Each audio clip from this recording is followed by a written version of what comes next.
നമസ്കാരം. ആദ്യ വാർത്ത ആരംഭിക്കുന്നു. ശരണം കോടതി.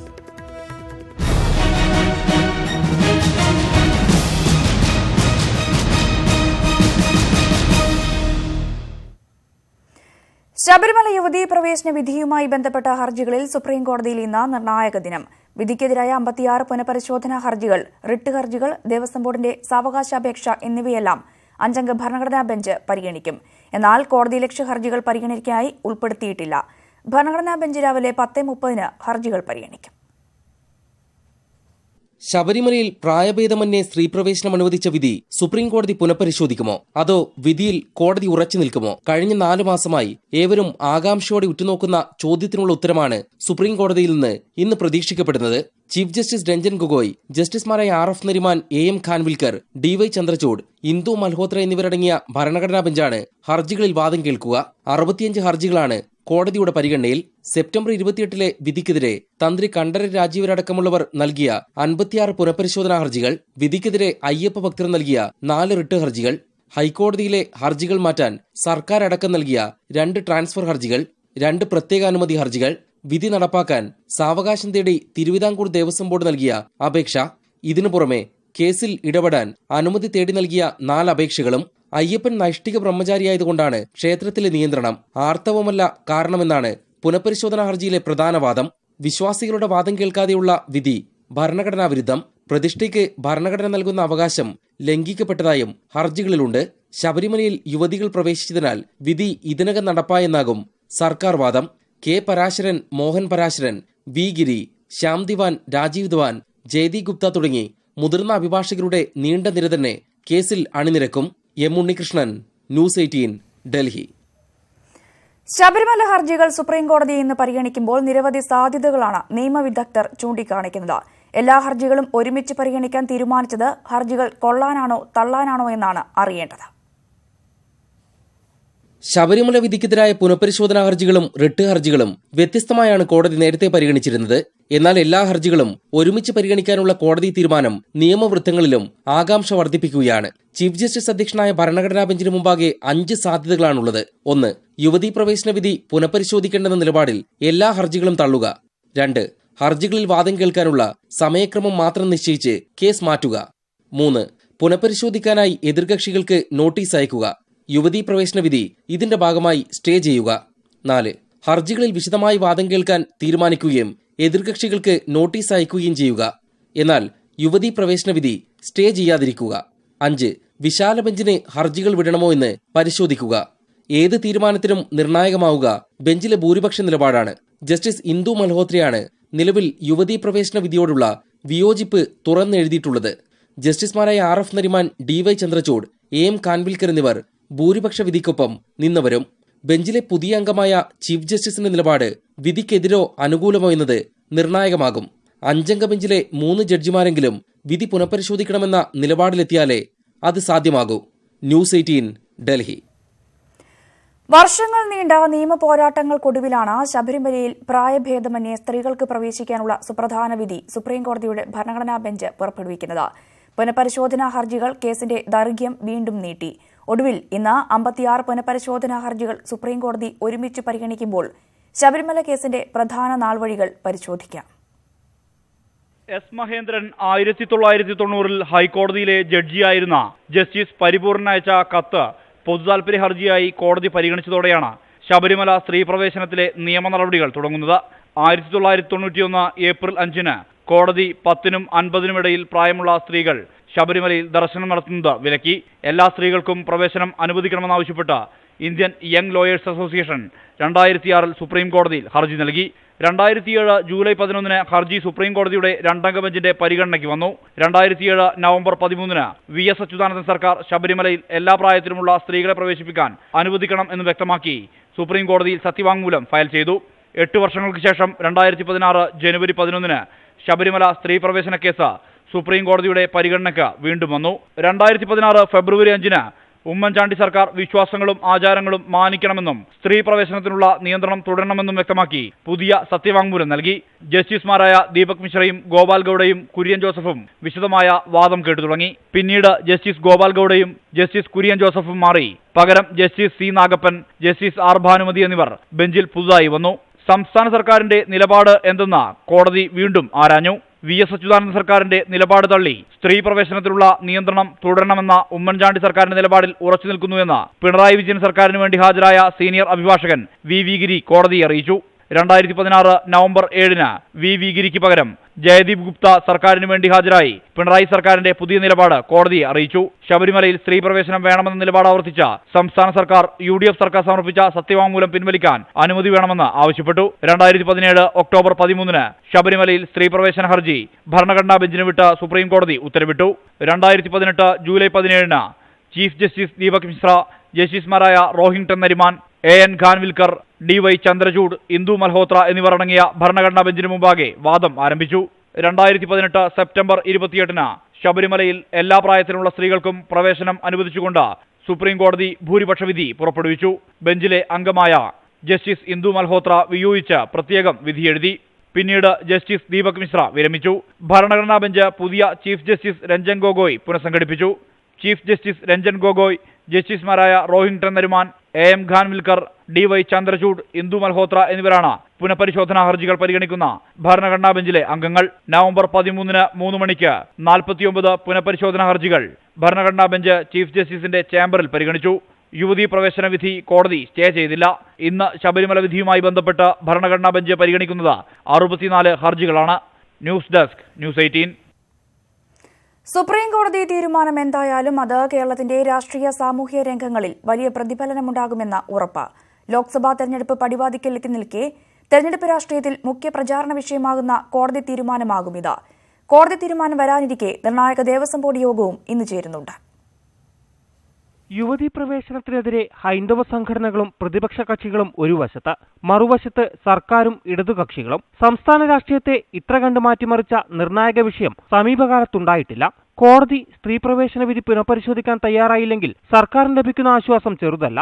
നവോത്ഥാന പ്രചരണ രാഷ്ട്രീയവുമായി മുന്നോട്ടു പോകുന്ന സർക്കാരിന് പുതിയ ഊർജം ഇതിലൂടെ ലഭിക്കും. തെരഞ്ഞെടുപ്പ് പ്രചരണത്തിലടക്കം ഇടതുമുന്നണിക്ക് ഉയർത്തിക്കാട്ടാവുന്ന പ്രധാന നേട്ടവുമാകുമിത്. ഇതോടെ ശബരിമല വിഷയത്തിലൂന്നി സമരം നയിച്ച BJPയും UDFും പുതിയൊരു രാഷ്ട്രീയ പ്രതിസന്ധിയിൽ അകപ്പെടുകയും ചെയ്യും. യുവതീ പ്രവേശനത്തിനെതിരെ നടത്തിയ സമരങ്ങൾ എങ്ങനെ ന്യായീകരിക്കുമെന്നതാവും BJPക്ക് മുന്നിലുള്ള പ്രതിസന്ധി. യുവതീ പ്രവേശനത്തോട് ഇനി എന്ത് നിലപാടെടുക്കുമെന്നത് സംഘപരിവാർ സംഘടനകൾക്കും ചോദ്യചിഹ്നമാകും.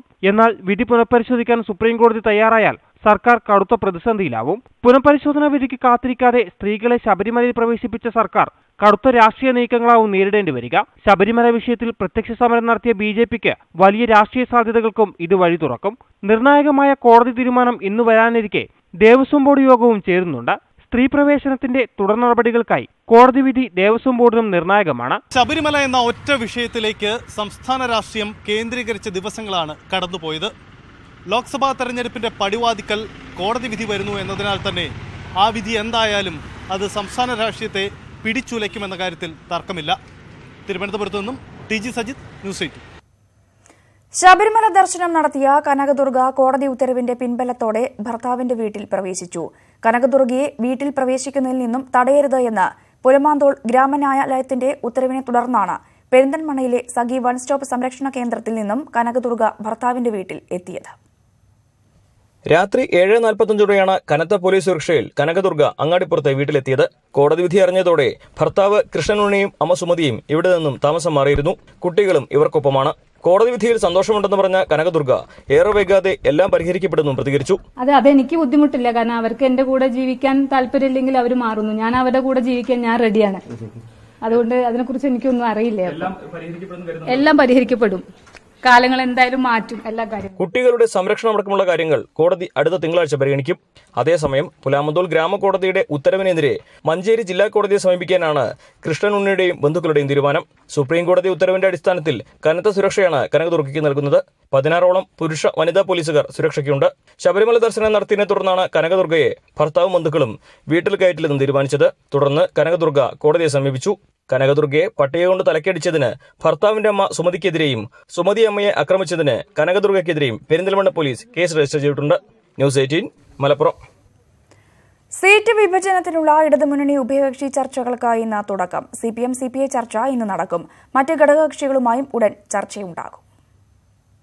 ഉഭയകക്ഷി ചർച്ചകളോടെ സീറ്റ് വിഭജന ചർച്ചകളിലേക്ക് ഇടതുമുന്നണി ഔദ്യോഗികമായി കടക്കും. CPM-ഉം CPI-യും തമ്മിലുള്ള ചർച്ചയാണ് നിർണായകം. ഈ ചർച്ചയിൽ തന്നെ സീറ്റ് വിഭജനത്തിൽ ഏകദേശ ധാരണയാകും.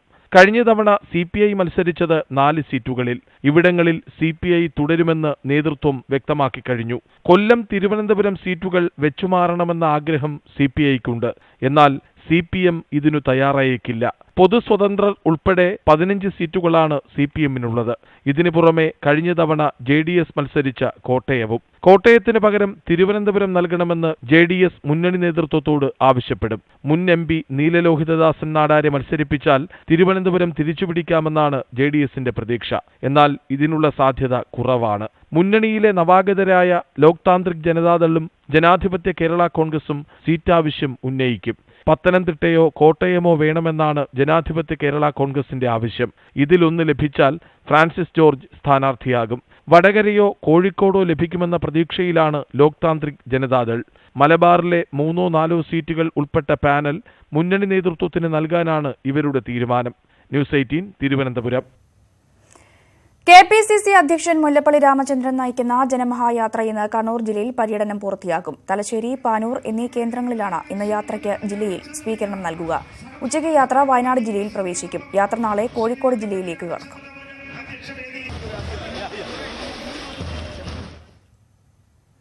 തെരഞ്ഞെടുപ്പ് ഒരുക്കങ്ങൾ ചർച്ച ചെയ്യാൻ BJP കോർ കമ്മിറ്റി യോഗം ഇന്ന് തിരുവനന്തപുരത്ത് ചേരും. സ്ഥാനാർത്ഥി നിർണയം സംബന്ധിച്ച പ്രാഥമിക ചർച്ച ഇന്നത്തെ യോഗത്തിൽ ഉണ്ടാകും. സീറ്റ് ധാരണ സംബന്ധിച്ച് BJP നിലപാടും ഇന്നത്തെ യോഗത്തിലുണ്ടാവും. വിജയസാധ്യതയുള്ള മണ്ഡലങ്ങളിൽ കൂടുതൽ ശ്രദ്ധ കേന്ദ്രീകരിച്ചാണ് BJP നീക്കം. നിലവിൽ നടക്കുന്ന പ്രവർത്തനങ്ങൾ യോഗം വിലയിരുത്തും. ദേശീയ സംഘടനാ ജനറൽ സെക്രട്ടറി രാംലാൽ യോഗത്തിൽ പങ്കെടുക്കും. വൈകിട്ട് പാർലമെന്റ് മണ്ഡലങ്ങളുടെ ചുമതലക്കാരുടെ യോഗവും ചേരുന്നുണ്ട്. ഇടതുമുന്നണിയുമായി ഇടഞ്ഞ NSS-നെ വരുതിയിലാക്കാൻ കോൺഗ്രസും BJP-യും. NSS ജനറൽ സെക്രട്ടറിയുമായി ചർച്ചയ്ക്ക് സമയം ചോദിച്ച് കാത്തുനിൽക്കുകയാണ് കോൺഗ്രസ്. NSS-നെ വിമർശിച്ച CPM സംസ്ഥാന സെക്രട്ടറി കോടിയേരി ബാലകൃഷ്ണനെ പരസ്യമായി വിമർശിച്ച് ഒരു മുഴം നീട്ടിയെറിഞ്ഞു BJP. NSS-നെതിരെയുള്ള കടന്നാക്രമണം ഇടതുമുന്നണി കടുപ്പിച്ചതോടെയാണ് കോൺഗ്രസും BJP-യും രാഷ്ട്രീയ സഖ്യത്തിനുള്ള സാധ്യത തിരിച്ചറിഞ്ഞത്. നേരിട്ടോ അല്ലാതെയോ NSS general secretary G. Sukumaran നായരുമായി ചർച്ച നടത്തുക, ഇതിനാണ് കോൺഗ്രസ് ശ്രമം. NSS പിന്തുണയ്ക്കായി കോൺഗ്രസ് നിർത്തുന്ന വാദം ഇങ്ങനെ: ഇടതുമുന്നണിയെ പരാജയപ്പെടുത്തുകയാണ് NSS-ന്റെ ലക്ഷ്യമെങ്കിൽ UDF-നെ പിന്തുണയ്ക്കണം. ഇടതുമുന്നണിയെ പരാജയപ്പെടുത്താനുള്ള ശക്തി കേരളത്തിൽ BJP-ക്കില്ല. അതുകൊണ്ട് തന്നെ NSS അവരെ പിന്തുണയ്ക്കുന്നത് UDF വോട്ട് ഭിന്നിപ്പിക്കാൻ ഇടയാക്കും. ഇത് ഗുണം ചെയ്യുക ഇടതുമുന്നണിക്കാകും. NSS പിന്തുണയ്ക്കായി BJP-ക്കുമുണ്ട് വാദങ്ങൾ. ശബരിമല യുവതീ പ്രവേശന വിഷയത്തിൽ NSS-ന് പരസ്യ പിന്തുണ നൽകി. ഇടതുമുന്നണിയെ തെരുവിൽ ചെറുക്കാൻ സംഘപരിവാർ സംഘടനകൾ മാത്രമേ ഉണ്ടായിരുന്നുള്ളൂ. പേരിന് പ്രതിഷേധം നടത്തി കോൺഗ്രസ് മാറി നിന്നു. NSS പിന്തുണയ്ക്കായി കോൺഗ്രസും BJP മത്സരിക്കുമ്പോൾ നിലപാട് കടുപ്പിക്കുകയാണ് CPM. NSS നേതൃത്വത്തിന് സ്വാധീനിക്കാൻ കഴിയുന്ന വോട്ടുകൾ ഭിന്നിപ്പിക്കുക തന്നെയാണ് ഈ നിലപാടിനു പിന്നിൽ. R. Kiran Babu, political bureau, news 18. CPM നേതാവ് ഉൾപ്പെട്ട പോക്സോ കേസിൽ ഇരയുടെ വെളിപ്പെടുത്തൽ. ഡിവൈഎഫ്ഐക്കാർ ഭീഷണിപ്പെടുത്തുന്നുവെന്ന് പരാതിക്കാരിയായ പെൺകുട്ടി ന്യൂസ് 18നോട് പറഞ്ഞു. വീടിന് മുന്നിലെത്തി നിരന്തരം അസഭ്യം വിളിക്കുന്നുവെന്നും പരീക്ഷ എഴുതാൻ പോയാൽ പെട്രോൾ ഒഴിച്ച് കത്തിക്കുമെന്ന് പറഞ്ഞതായും +2 വിദ്യാർത്ഥിനി വെളിപ്പെടുത്തി. രാപ്പകൽ വ്യത്യാസമില്ലാതെ DYFI പ്രവർത്തകർ വീടിനു മുന്നിലെത്തി അസഭ്യം പറയുന്നുവെന്നാണ് പെൺകുട്ടിയുടെ വെളിപ്പെടുത്തൽ. ഭയം കാരണം പഠിക്കാനാവുന്നില്ല. പരീക്ഷ എഴുതാൻ പോകാനും പേടിയാണ്. പെട്രോൾ ഒഴിച്ച് കത്തിക്കുമെന്നാണ് DYFIക്കാരുടെ ഭീഷണിയെന്ന് പെൺകുട്ടി ന്യൂസ് 18നോട് പറഞ്ഞു. എക്സാം എഴുതാൻ വിടുന്ന പഠിക്കാൻ സമ്മതിക്കുന്ന ചീത്ത വിളി, സാക്ഷി പറയാൻ നിൽക്കുന്നവർ അവരെ കൊല്ലുന്നൊക്കെയാണ് പറയുന്നത്. അവരെ കയ്യിൽ പെട്രോൾ ഉണ്ട്, പെട്രോൾ വണ്ടി ഒഴിച്ച് കത്തിക്കണ്ടെന്ന് പറയുന്നത്. പെൺകുട്ടിയെ ആദ്യം അസഭ്യം പറഞ്ഞ DYFI നേതാവ് പോക്സോ നിയമപ്രകാരം ഇപ്പോൾ റിമാൻഡിലാണ്. മുഖ്യപ്രതിയെ കാണാനെത്തിയ DYFI പ്രവർത്തകർ മെഡിക്കൽ കോളേജ് പോലീസ് സ്റ്റേഷനിലേക്ക് കല്ലെറിയുകയും പിന്നീട് ഇവരെ തേടി SP ചൈത്ര തെരേസ ജോൺ CPM ജില്ലാ കമ്മിറ്റി ഓഫീസ് റെയ്ഡ് ചെയ്യുകയുമായിരുന്നു. തനിക്കും കുടുംബത്തിനും CPM-വുമായി പ്രശ്നമില്ലെന്നും അസഭ്യം പറഞ്ഞവർ സംഭവത്തെ രാഷ്ട്രീയവൽക്കരിക്കുകയാണെന്നും പെൺകുട്ടി പറഞ്ഞു. ന്യൂസ് 18 തിരുവനന്തപുരം. ഇന്ത്യയുടെ വാർത്താവിനിമയ ഉപഗ്രഹമായ GSAT-31 വിജയകരമായി വിക്ഷേപിച്ചു. പുലർച്ചെ 2:31 ഫ്രഞ്ച് ഗയാനയിലെ കൌറു സ്പേസ് സ്റ്റേഷനിൽ നിന്നായിരുന്നു വിക്ഷേപണം. യൂറോപ്യൻ സ്പേസ് ഏജൻസിയുടെ ഏരിയൻ 5 റോക്കറ്റാണ് GSAT-31നെ ഭ്രമണപഥത്തിൽ എത്തിക്കുക. ISROയുടെ 40ാമത്തെ വാർത്താവിനിമയ ഉപഗ്രഹമാണിത്. ആഴക്കടലിൽ വാർത്താവിനിമയ സൗകര്യമൊരുക്കുകയാണ് GSAT-31ന്റെ പ്രധാന ദൌത്യം. കള്ളപ്പണം വെളുപ്പിച്ചുവെന്ന കേസിൽ റോബർട്ട് വദ്രയെ എൻഫോഴ്സ്മെന്റ് ഡയറക്ടറേറ്റ് ഇന്ന് ചോദ്യം ചെയ്യും. വൈകിട്ട് 4-ന് ഡൽഹിയിലെ ഓഫീസിൽ വെച്ചാണ് ചോദ്യം ചെയ്യുക. ഈ മാസം 16 വരെയാണ് റോബർട്ട് വദ്രയെ അറസ്റ്റ് ചെയ്യരുത് എന്ന് ഡൽഹി പട്യാല ഹൌസ് കോടതി ഉത്തരവിറക്കിയിട്ടുണ്ട്. വിവാദ ആയുധ ഇടപാടുകാരൻ സഞ്ജയ് ഭാണ്ഡാരി വഴി കള്ളപ്പണം വെളുപ്പിച്ചു. വാദ്ര ലണ്ടനിൽ വസ്തുവകൾ വാങ്ങിയെന്നാണ് കേസ്. വാദ്രയുടെ അടുത്ത സഹായി മനോജ് അറോറയെ എൻഫോഴ്സ്മെന്റ് ഡയറക്ടറേറ്റ് നേരത്തെ കസ്റ്റഡിയിലെടുത്ത് ചോദ്യം ചെയ്തിരുന്നു. AICC ജനറൽ സെക്രട്ടറിയായി പ്രിയങ്ക ഗാന്ധി നാളെ ചുമതലയേൽക്കും. വൈകിട്ട് നടക്കുന്ന AICC ജനറൽ സെക്രട്ടറിമാരുടെ യോഗത്തിന് മുന്നോടിയായാകും ചുമതല ഏൽക്കുന്നത്. രാഷ്ട്രീയ പ്രവേശനം സംബന്ധിച്ച AICC ഔദ്യോഗിക പ്രഖ്യാപന സമയത്ത് വിദേശത്തായിരുന്ന പ്രിയങ്ക ഗാന്ധി തിങ്കളാഴ്ച തിരിച്ചെത്തിയ ഉടൻ രാഹുൽ ഗാന്ധി, സംഘടനാകാര്യ ചുമതലയുള്ള ജനറൽ സെക്രട്ടറി KC വേണുഗോപാൽ, പടിഞ്ഞാറൻ UPയുടെ ചുമതലയുള്ള ജനറൽ സെക്രട്ടറി ജ്യോതിരാദിത്യ സിന്ധ്യ എന്നിവരുമായി കൂടിക്കാഴ്ച നടത്തിയിരുന്നു. ഇന്നലെ രാത്രി കിഴക്കൻ ഉത്തർപ്രദേശിലെ തെരഞ്ഞെടുപ്പ് പ്രചാരണ തന്ത്രങ്ങൾ ചർച്ച ചെയ്യാൻ രാഹുൽ ഗാന്ധിയുടെ വസതിയിൽ ചേർന്ന യോഗത്തിലും പ്രിയങ്ക പങ്കെടുത്തു. ജ്യോതിരാദിത്യ സിന്ധ്യയും ഉത്തർപ്രദേശ് കോൺഗ്രസ് കമ്മിറ്റി നേതാക്കളും യോഗത്തിനെത്തിയിരുന്നു. പ്രചാരണ പ്രവർത്തനങ്ങൾക്ക് പുറമെ പ്രിയങ്കയുടെ രാഷ്ട്രീയ പ്രവേശനം എങ്ങനെ ആഘോഷമാക്കണമെന്നതും യോഗത്തിൽ ചർച്ചയായി. ലോക്സഭാ തെരഞ്ഞെടുപ്പ് ഒരുക്കങ്ങൾ വിലയിരുത്താൻ നാളെ രാഹുൽ ഗാന്ധി AICC ജനറൽ സെക്രട്ടറിമാരുടെ യോഗം വിളിച്ചിട്ടുണ്ട്. യോഗത്തിനു മുമ്പായി പ്രിയങ്ക ചുമതല ഏറ്റെടുക്കാനാണ് സാധ്യത. കോൺഗ്രസ് ആസ്ഥാനത്ത് പ്രിയങ്കയ്ക്ക് പ്രത്യേക മുറി അനുവദിച്ചു. ചുമതല ഏറ്റെടുത്ത ശേഷം പ്രിയങ്ക പ്രയാഗ് രാജിൽ കുംഭമേളയുടെ ഭാഗമായുള്ള ഗംഗാ സ്നാനം നടത്തും. ഞായറാഴ്ച ലക്നൌവിൽ റാലിയിലും പങ്കെടുക്കും. KP Abhilash, news 18, Delhi. ജമ്മു കാശ്മീരിൽ നേരിയ ഭൂചലനം. റിക്ടർ സ്കെയിലിൽ 5.6 രേഖപ്പെടുത്തിയ ഭൂചലനമാണ് അനുഭവപ്പെട്ടത്. ആളപായം ഇതുവരെ റിപ്പോർട്ട് ചെയ്യപ്പെട്ടിട്ടില്ല. ജമ്മുവിൽ നിന്ന് 118 കിലോമീറ്റർ അകലെയാണ് പ്രഭവ കേന്ദ്രം. ഡൽഹി ഉൾപ്പെടെയുള്ള ഉത്തരേന്ത്യൻ സംസ്ഥാനങ്ങളിലും ഭൂചലനത്തിന്റെ പ്രകമ്പനം അനുഭവപ്പെട്ടു. ഫ്രാൻസിലെ പാർപ്പിട സമുച്ചയത്തിലുണ്ടായ തീപിടുത്തത്തിൽ ഒരു കുഞ്ഞുൾപ്പെടെ 10 പേർ മരിച്ചു. അഗ്നിശമന സേനാംഗങ്ങൾ ഉൾപ്പെടെ 30ഓളം പേർക്ക് പരിക്കേറ്റു. 50ഓളം പേരെ അതിസാഹസികമായാണ് 8ാം നിലയിൽ നിന്നും താഴെ എത്തിച്ചത്. പാരീസിലെ 8 നില കെട്ടിടത്തിന്റെ മുകളിലെ നിലകളിൽ നിന്നാണ് തീ പടർന്നത്. അയൽവാസികൾ തമ്മിലുള്ള തർക്കത്തെ തുടർന്ന് തീയിട്ടതാണ് എന്നാണ് പോലീസിന്റെ നിഗമനം. സംഭവവുമായി ബന്ധപ്പെട്ട ഒരു സ്ത്രീയെ പോലീസ് കസ്റ്റഡിയിലെടുത്തിട്ടുണ്ട്. അടുത്ത 2 വർഷത്തിനകം കൂടുതൽ മിസൈലുകൾ വികസിപ്പിക്കുമെന്ന് റഷ്യൻ പ്രതിരോധ മന്ത്രി സെർഗി ഷോയ്ഗു. പദ്ധതിക്ക് പ്രസിഡന്റ് പുടിൻ അനുമതി നൽകിയതായും സെർഗി വ്യക്തമാക്കി.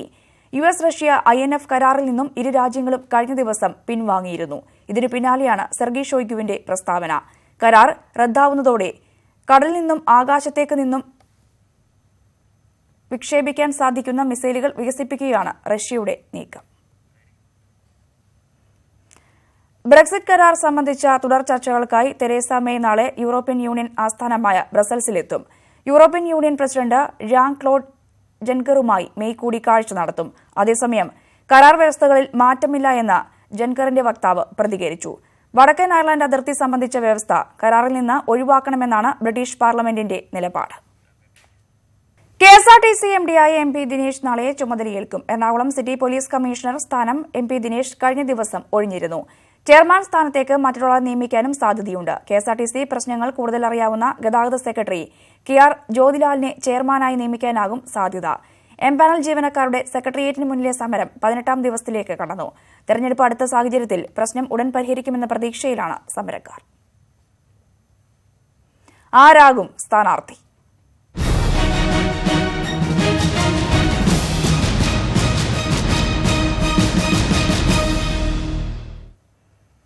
വയനാട് മണ്ഡലത്തിൽ ഇറക്കുമതി സ്ഥാനാർത്ഥി വേണ്ട എന്ന യൂത്ത് കോൺഗ്രസ്. മലബാറിൽ നിന്നുള്ള യുവാക്കൾക്ക് പ്രാതിനിധ്യം നൽകണം. മുക്കത്ത് ചേർന്ന യൂത്ത് കോൺഗ്രസ് പാർലമെന്റ് മണ്ഡലം കൺവെൻഷനിലാണ് പ്രമേയം പാസാക്കിയത്. സുരക്ഷിത മണ്ഡലമായ വയനാടിനു വേണ്ടി മുതിർന്ന നേതാക്കൾ ചരടുവലി നടത്തുന്നതിനിടെയാണ് എതിർപ്പുമായി യൂത്ത് കോൺഗ്രസ് രംഗത്തെത്തിയത്. മലബാറിന് പുറത്തുനിന്നുള്ള സ്ഥാനാർത്ഥിയെ അംഗീകരിക്കില്ലെന്നാണ് നിലപാട്. യുവാക്കൾക്ക് പ്രാതിനിധ്യം നൽകണം. AICC നിർദ്ദേശപ്രകാരം തെരഞ്ഞെടുപ്പ് പ്രവർത്തനങ്ങൾക്കായി വിളിച്ചുയർത്ത യോഗത്തിലാണ് പ്രമേയം പാസാക്കിയത്. കേരളത്തിന്റെ ചുമതലയുള്ള യൂത്ത് കോൺഗ്രസ് ദേശീയ ജനറൽ സെക്രട്ടറി രവീന്ദ്രദാസ് യോഗത്തിൽ പങ്കെടുത്തിരുന്നു. 7 നിയോജക മണ്ഡലം കമ്മിറ്റികളും പ്രമേയത്തെ പിന്തുണച്ചു. യൂത്ത് കോൺഗ്രസ് ഇന്നത്തെ മീറ്റിംഗിൽ ഒരു പ്രമേയം പാസാക്കിയിട്ടുണ്ട്. മലബാർ മേഖലയിൽ പ്രത്യേകിച്ച് വയനാട്, കോഴിക്കോട്, മലപ്പുറം ജില്ലയിൽ നിന്നുള്ള ഒരു സ്ഥാനാർത്ഥിയായിരിക്കണം ഇപ്രാവശ്യം വരേണ്ടതെന്നും അതിൽ തന്നെ യൂത്ത് കോൺഗ്രസിന് യുവാക്കൾക്ക് ഒരു പരിഗണന ലഭിക്കണമെന്നും നിർദ്ദേശമുണ്ട്. MA ഷാനവാസിന്റെ മകൾ അമീന, MM ഹസൻ, ഷാനിമോൾ ഉസ്മാൻ തുടങ്ങിയ പേരുകൾ ചർച്ചകളിൽ സജീവമാണ്. എന്നാൽ Kozhikode DCC president T Siddique മത്സരിക്കണമെന്നാണ് യൂത്ത് കോൺഗ്രസിന്റെയും KSUവിന്റെയും നിലപാട്. KPCC അധ്യക്ഷൻ മുല്ലപ്പള്ളി രാമചന്ദ്രൻ നയിക്കുന്ന ജനമഹായാത്ര അടുത്ത ദിവസങ്ങളിൽ മണ്ഡലത്തിൽ എത്താനിരിക്കെയാണ് പരസ്യ നിലപാടുമായി യൂത്ത് കോൺഗ്രസ് രംഗത്തെത്തിയത്. അശ്വിൻ വല്ലത്ത്, ന്യൂസ് 18 കോഴിക്കോട്. ലോക്സഭയിലേക്ക് UDF-നെയും നിയമസഭാ മണ്ഡലങ്ങളിൽ ഇടതു പാർട്ടികളെയും വിജയിപ്പിക്കുന്നതാണ് കോഴിക്കോടിന്റെ രാഷ്ട്രീയ പാരമ്പര്യം. മണ്ഡലം നിലനിർത്താൻ സിറ്റിംഗ് MP MK രാഘവനെ തന്നെയാകും കോൺഗ്രസ് ഇറക്കുക. 2009 പരാജയപ്പെട്ട മുഹമ്മദ് റിയാസിനാണ് CPM പട്ടികയിൽ മുൻഗണന. NDA കൂടി മത്സരത്തിനിറങ്ങുന്ന സാഹചര്യത്തിൽ കോഴിക്കോടിന്റെ രാഷ്ട്രീയ പാരമ്പര്യത്തിൽ ഇത്തവണ മാറ്റമുണ്ടാകുമോ? ഇടതുപക്ഷത്തിന്റെ പൊന്നാപുരം കോട്ട. കോഴിക്കോടിന്റെ രാഷ്ട്രീയ സ്വഭാവം അങ്ങനെയാണ്. പക്ഷേ ലോക്സഭാ തെരഞ്ഞെടുപ്പാകുമ്പോൾ മണ്ഡലം വലതുപക്ഷത്തേക്ക് ചായും. ഐക്യ കേരളം നിലവിൽ വന്ന ശേഷം കോഴിക്കോട് പാർലമെന്റ് മണ്ഡലം ഇടതിനൊപ്പം നിന്നിട്ടുള്ളത് 3 തവണ മാത്രം. എന്നാൽ 7 നിയമസഭാ മണ്ഡലങ്ങളിൽ 6 ഭൂരിഭാഗം തദ്ദേശ സ്വയംഭരണ സ്ഥാപനങ്ങളും LDF-നാണ്. കോഴിക്കോട്ട് സ്ഥാനാർത്ഥി തർക്കം തൽക്കാലം കോൺഗ്രസിന് തലവേദനയല്ല. സിറ്റിംഗ് MP MK രാഘവന് വീണ്ടും അവസരം ലഭിക്കും. പാർട്ടി നൽകുന്ന സൂചന അങ്ങനെയാണ്. MK രാഘവനെയാണ് കോൺഗ്രസ് നടത്തുന്ന വികസന ജാഥയുടെ ക്യാപ്റ്റനായി നിശ്ചയിച്ചിരിക്കുന്നത്. 2019 തെരഞ്ഞെടുപ്പിൽ ശ്രീ MK രാഘവനെ പൂർണ്ണാർത്ഥത്തിൽ അറിയുന്ന ജനതയാണ് കോഴിക്കോട് ജനത. ആ ഭൂരിപക്ഷം ഇനിയും കൂടും എന്നുള്ള ആത്മവിശ്വാസമാണ് ഞങ്ങൾക്കുള്ളത്. രാഘവനെ തളയ്ക്കാൻ ആരെന്ന കാര്യത്തിൽ LDF-ൽ തീരുമാനമായിട്ടില്ല. DYFI അഖിലേന്ത്യാ പ്രസിഡന്റ് PA മുഹമ്മദ് റിയാസിനാണ് സാധ്യതയേറെ. 2009 രാഘവനോട് 838 വോട്ടിന് തോറ്റെങ്കിലും ഇത്തവണ കഥ മാറുമെന്ന് പാർട്ടി നേതൃത്വം കണക്കുകൂട്ടുന്നു. നോർത്ത് MLA A പ്രദീപ് കുമാറിന് ജനപ്രിയതയും പാർട്ടി കണക്കിലെടുക്കുന്നുണ്ട്. 2009 മുന്നണി വിടാൻ കാരണമായ കോഴിക്കോട് സീറ്റിൽ വീരേന്ദ്രകുമാറിന്റെ ലോക് താന്ത്രിക് ദളിനും കണ്ണുണ്ട്. ഞങ്ങളുടെ രാഷ്ട്രീയം BJP അധികാരത്തിൽ വരാൻ പാടില്ല, പുറത്താക്കണം. അതിന് കേരളം ഒരുങ്ങിക്കഴിഞ്ഞു, ഇടതുപക്ഷ മുന്നണി ഒരുങ്ങിക്കഴിഞ്ഞു. ജനങ്ങൾ ഇടതുപക്ഷ മുന്നണിയുടെ ഒപ്പം അണിനിരക്കാൻ സന്നദ്ധമായി കഴിഞ്ഞു. MK രാഘവന്റെ വ്യക്തിബന്ധങ്ങളിലൂന്നി കോൺഗ്രസും 96-ലും 2004-ലും വിജയിച്ച വീരേന്ദ്രകുമാറിനെ ഒപ്പം കൂട്ടി LDF-ഉം മത്സരത്തിന് കച്ചമുറുക്കുമ്പോൾ NDA-യിൽ ഇപ്പോഴും അവ്യക്തതയാണ്. BDJS അവകാശവാദം ഉന്നയിച്ച സാഹചര്യത്തിൽ മത്സരിക്കണമോ മണ്ഡലം വിട്ടുകൊടുക്കണോ എന്ന കാര്യത്തിൽ BJP ഇനിയും തീരുമാനമെടുത്തിട്ടില്ല. അശ്വിൻ വല്ലത്ത്, ന്യൂസ് 18 കോഴിക്കോട്. കേന്ദ്ര സർക്കാരിനെതിരെ കൂടുതൽ പ്രതിഷേധ പരിപാടികൾ പ്രഖ്യാപിച്ച് പശ്ചിമബംഗാൾ മുഖ്യമന്ത്രി മമതാ ബാനർജി ഈ മാസം 13, 14 തീയതികളിൽ ഡൽഹിയിൽ ഭരണഘടനാ സംരക്ഷണ റാലി സംഘടിപ്പിക്കും. മറ്റ് പ്രതിപക്ഷ പാർട്ടികളെയും റാലിയിൽ പങ്കെടുപ്പിക്കാനാണ് മമതയുടെ നീക്കം. അതേസമയം ശാരദാ ചിട്ടിത്തട്ടിപ്പ് കേസിൽ ചോദ്യം ചെയ്യലിന് ഹാജരാകാൻ കൊൽക്കത്ത കമ്മീഷണർ രാജീവ് കുമാറിന് CBI നോട്ടീസ് നൽകും. ഭിന്നശേഷിക്കാരിയായ മകളുടെയും അച്ഛന്റെയും കഥ പറഞ്ഞ മമ്മൂട്ടി ചിത്രം പേരൻപിന് ആസ്വാദകരായും ഭിന്നശേഷിക്കാരിയായ കുട്ടികൾ. സിനിമയെക്കുറിച്ചുള്ള പ്രതികരണം ചോദിച്ചറിയാൻ മമ്മൂട്ടി ഉൾപ്പെടെയുള്ളവരും തിയേറ്ററിലെത്തി. കൊച്ചിയിലായിരുന്നു ഈ അപൂർവ സംഗമം. സ്പാസ്റ്റിക് പാരാലിസിസ് എന്ന രോഗം ബാധിച്ച പാപ്പ എന്ന പെൺകുട്ടിയുടെയും അവളുടെ അച്ഛൻ അമുദേവിന്റെയും കഥ ഇവർക്ക് പുതുമയല്ല. എന്നും കടന്നുപോകുന്ന യാഥാർത്ഥ്യം ഇന്ന് സിനിമയായി കണ്ടുവെന്ന് മാത്രം. വിവിധ സ്കൂളുകളിൽ നിന്നുള്ള ഭിന്നശേഷിക്കാരായ കുട്ടികൾ അച്ഛനമ്മമാർക്കൊപ്പമാണ് സിനിമ കാണാനെത്തിയതും. സിനിമയിലെ സന്തോഷത്തിന് എല്ലാവരും വരണം. കൂലി എന്ന് പറഞ്ഞാൽ ഇത് കാണുമ്പോൾ നല്ലൊരു ഫീലിങ്ങും കാര്യങ്ങളൊക്കെ തോന്നുന്നുണ്ട്. വളരെ ഇഷ്ടപ്പെട്ടിട്ടുണ്ട്. പാപ്പായെ പോലെ അവർ 42 പേരുണ്ടായിരുന്നു. സിനിമ കഴിഞ്ഞിറങ്ങുമ്പോൾ സന്തോഷമായി മമ്മൂട്ടി ഉൾപ്പെടെയുള്ളവർ മുന്നിൽ.